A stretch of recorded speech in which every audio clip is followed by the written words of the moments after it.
Of all the great figures in psychology, perhaps Sigmund Freud is the most important. We all speak Freud. Every time we turn around and say, oh, he's so anal, or that person is a control freak, or talk about Freudian slips, or even speculate about the meaning of our dreams. He was an intellectual, he was an eccentric. At times he was an abuser of substances.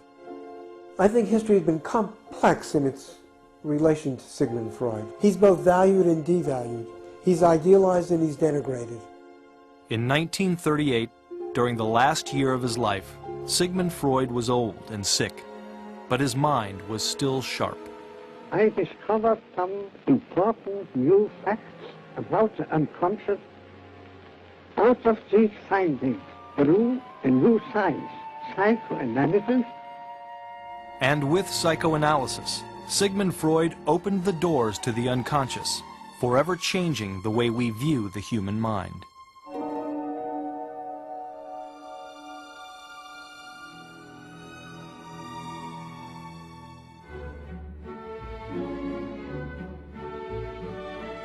The late 1800s marked the end of the Victorian Age, a period of extreme puritanical restrictions.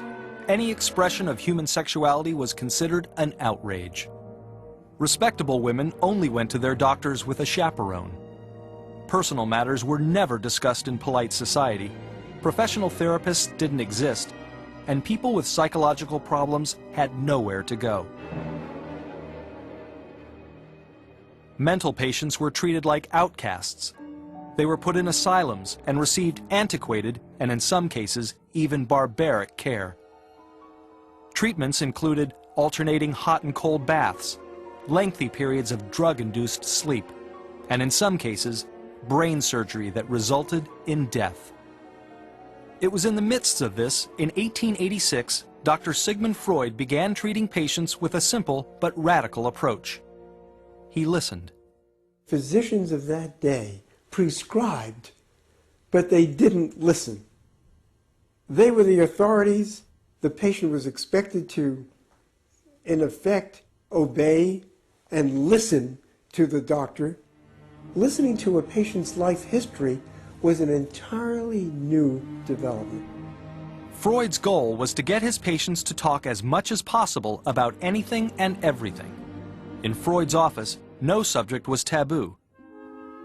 But rather than interview them face to face, he had his patients lie on a couch turned away from him, so that they would be more comfortable revealing their deepest thoughts. If his methods seemed peculiar, the theories behind them were even more outlandish. Sigmund Freud developed a revolutionary new way of thinking about the human mind. He introduced the idea of the unconscious.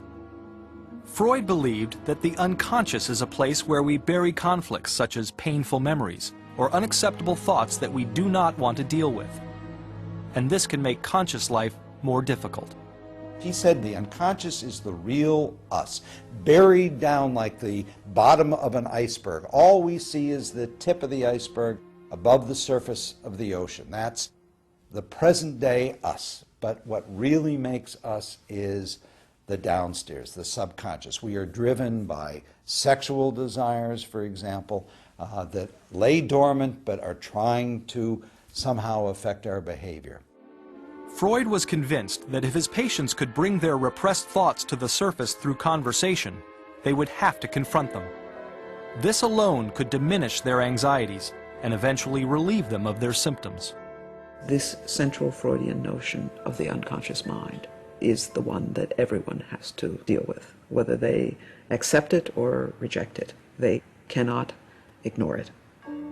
There aren't that many ideas within the history of ideas that have that kind of galvanizing power. At first, the mainstream medical community met Freud with scorn and derision. They labeled him a radical and revolutionary, a description that suited him even as a child.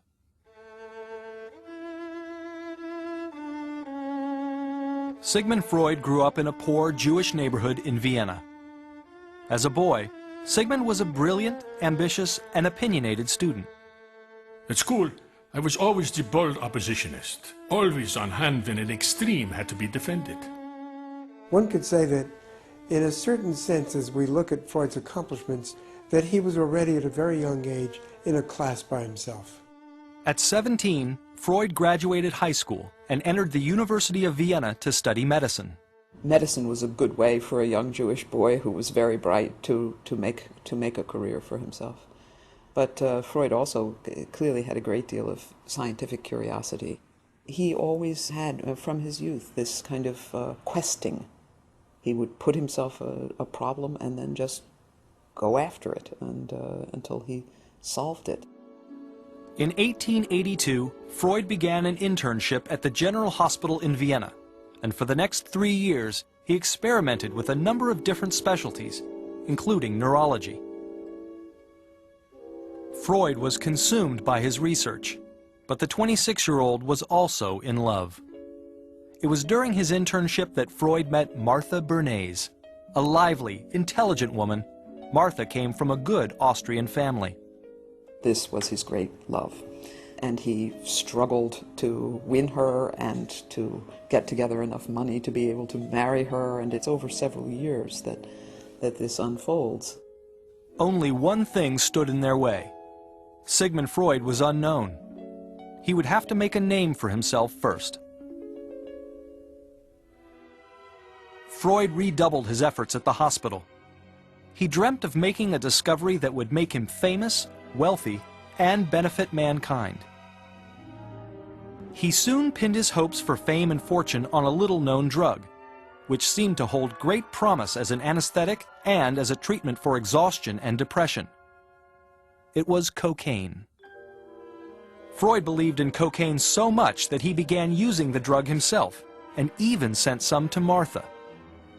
Freud said cocaine helped him relax in social situations and made him feel more like a man. You perceive an increase in self-control, more vitality and more capacity for work. This result is enjoyed without any of the unpleasant aftermaths which accompany exhilaration from alcoholic means. Anxious to capitalize on his discovery, Freud published a paper extolling the drug's virtues. But Freud deeply regretted his haste after the drug's addictive properties became known. It was a huge blow for Freud professionally. It was a source of great disappointment for Freud because he had hoped to be the discoverer of local anesthesia, cocaine being first used effectively as a local anesthetic. It's possible that Freud even thought it had certain aphrodisiac qualities. In 1885, Freud's career took a momentous turn for the better. That year, his research in neurology led him to Paris to study the problem of hysteria with Dr. Jean-Marie Charcot. Hysteria had become a catch-all diagnosis for patients who exhibited an array of physical symptoms like spastic tics and speech impairments with no known medical cause. Hysteria was widely believed to be incurable, but Charcot disagreed. Charcot felt that hysteria was not necessarily degenerative, that it was possible to think in terms of cure, and that it was a condition of psychological origin. And this is the beginning for Freud. Freud's year with Charcot was really a turning point for him. The experience of Charcot was very significant for the impression it made on Freud. People under hypnosis could become aware of thoughts, feelings, fantasies, issues that they were not consciously aware of. So it gave Freud a beginning feeling for the unconscious mind. Determined to explore this further, Freud went to work with Joseph Breuer, a prominent Viennese physiologist who was also researching hysteria. Breuer had been treating a patient named Anna O with a revolutionary new therapy, the talking treatment. Breuer learned that bringing Anna O back to earlier experiences which were disturbing to her and having her relive them and talk about them, talk them out, she symptomatically made extraordinary improvements in her condition. And it was Anna O herself, the patient, who coined the term the talking treatment. The work of Charcot and Breuer intrigued Freud. In 1886, he opened his own practice, dedicated to treating hysteria and other nervous diseases. However, Freud's practice wasn't an immediate success. He experimented with a variety of techniques, including electrotherapy and hypnosis, but his results were disappointing. He discovered, by putting a person under a hypnotic spell, that you can get them to remember things that they have forgotten, to make associations between memories that had not been clear to them, and you can produce a temporary alleviation of symptoms, but it didn't last. And I had the further difficulty that it was difficult to make a determination between a person's memory and something that might be suggested by the hypnotist. And Freud became very cautious about suggestibility. Determined to avoid suggestion, ultimately Freud abandoned hypnotism, and he developed a new technique based on Joseph Breuer's talking treatment called free association. For Freud, free association meant encouraging his patients to speak freely, with as little censorship or guidance as possible. This process not only seemed to make Freud's patients feel better, but more importantly, over time, his patients' ramblings revealed to Freud their underlying conflicts. If patients like Anna O were allowed and encouraged to speak freely, inevitably the disturbing experiences that they brought up connected with their symptoms began to go back to adolescence and childhood. One such case was known as the burnt pudding case. It involved a woman who, as a child, had been abused by her father. Coincidentally, there was a smell of burnt pudding coming from the kitchen at the time. Years later, she was a nanny working for a family, and the father was again an abusive man. One day during one of these abusive episodes, not directed at her, the cook was burning the pudding. And the combination of the intense emotional experience triggered by the recurrence of the smell brought on a hysterical symptom.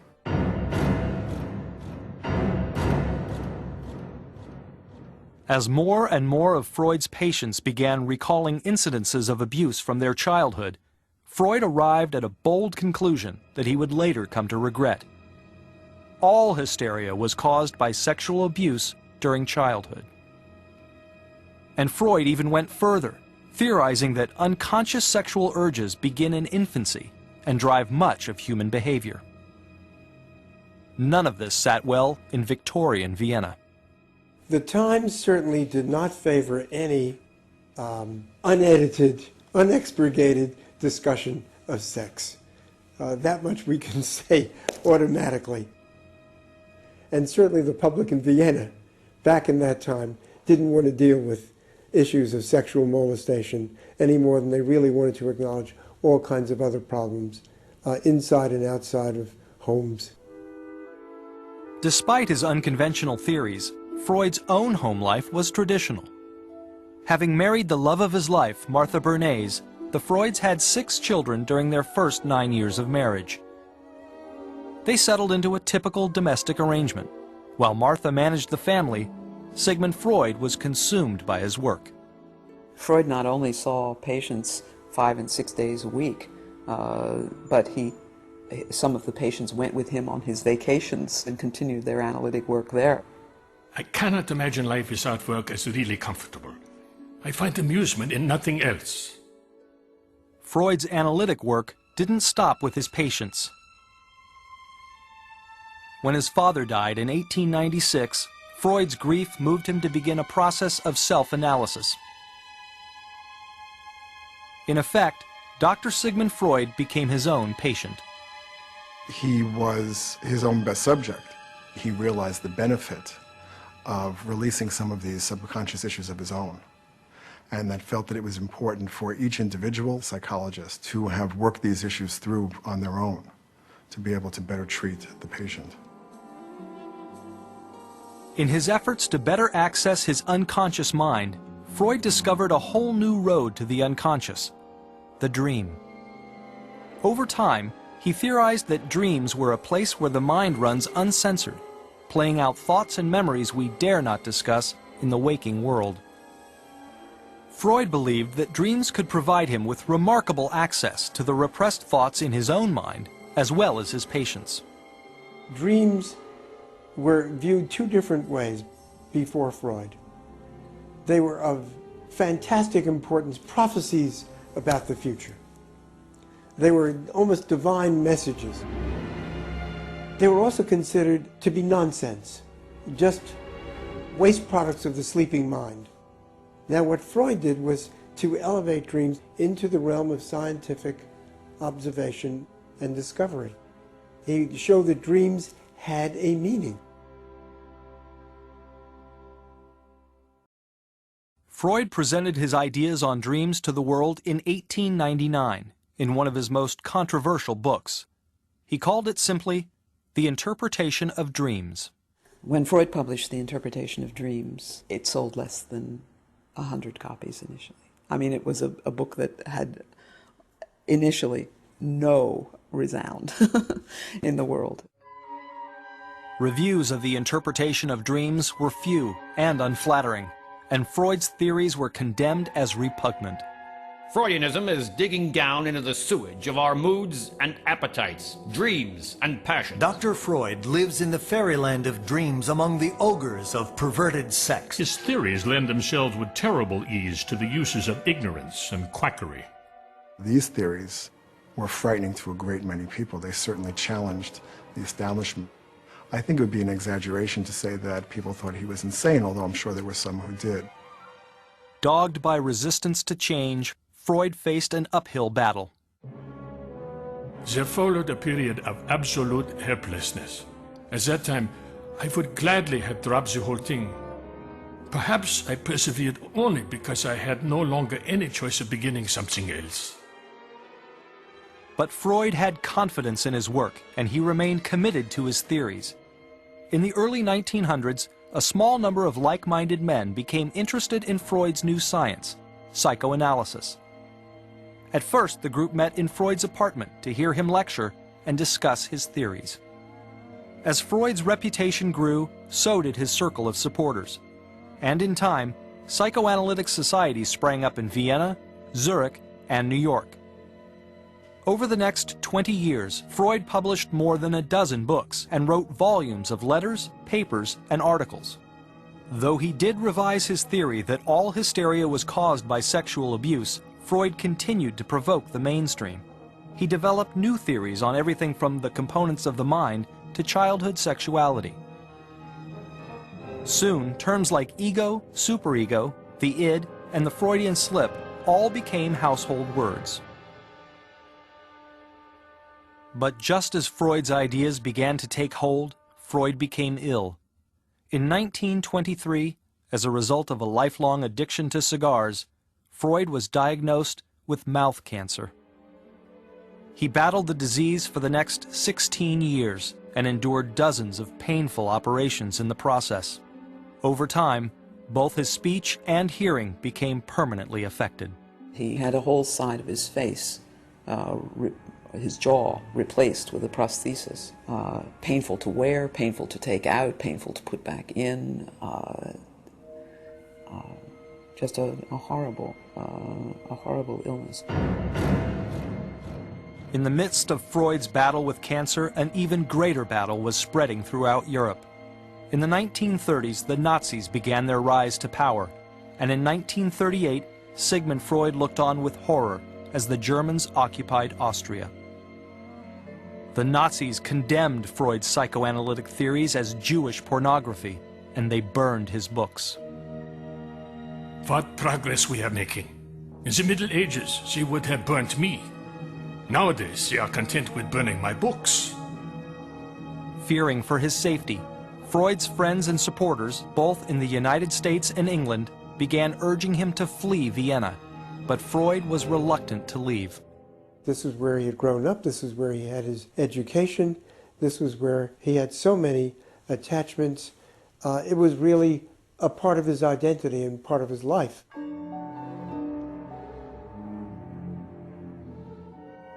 It wasn't until the Gestapo arrested his daughter Anna for questioning that Freud realized that he and his family could no longer safely remain in Austria.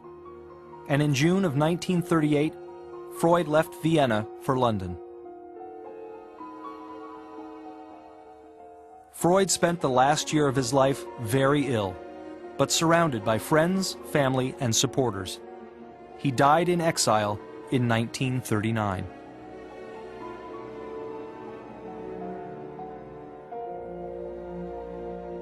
More than 60 years after his death, the pioneering work of Sigmund Freud is being carried on by thousands of psychoanalysts around the world.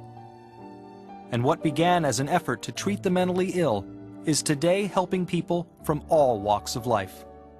There's an openness in society today that can be traced directly back to some of the Freudian thought and theory and how things have shifted. We are a society that talks very freely about our inner feelings, about our conflicts, about sex, sexuality. This is all part of the Freudian revolution.